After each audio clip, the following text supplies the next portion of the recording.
കഴിഞ്ഞ ദിവസം മോഹൻലാൽ എന്ന അതുല്യ പ്രതിഭയ്ക്ക് ദാദാസാഹിബ് ഫാൽക്കെ എന്നൊരു പുരസ്കാരം കിട്ടിയത് നമ്മൾ കണ്ടു.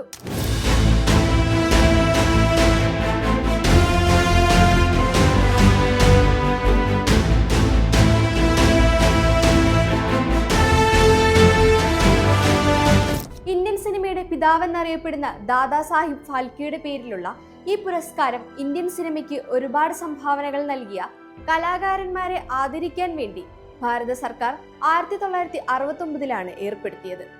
ദാദാസാഹിബ് ഫാൽക്കെ പുരസ്കാരം ഇന്ത്യൻ സിനിമയിലെ ഏറ്റവും വലിയ അംഗീകാരമാണ്.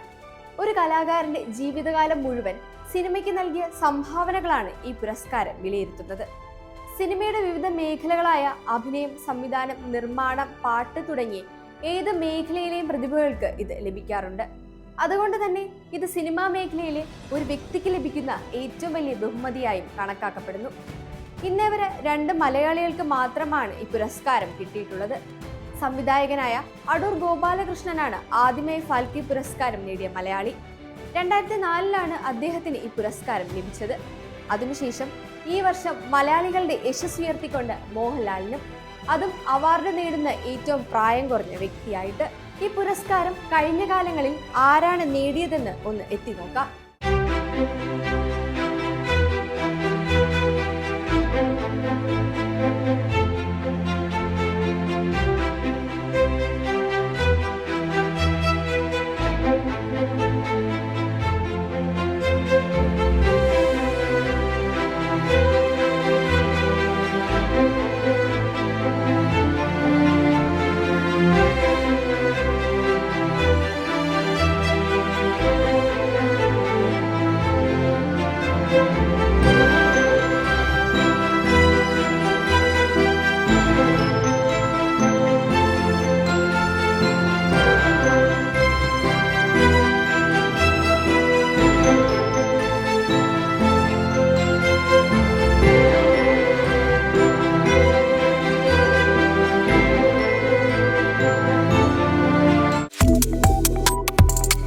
Subscribe to One India and never miss an update.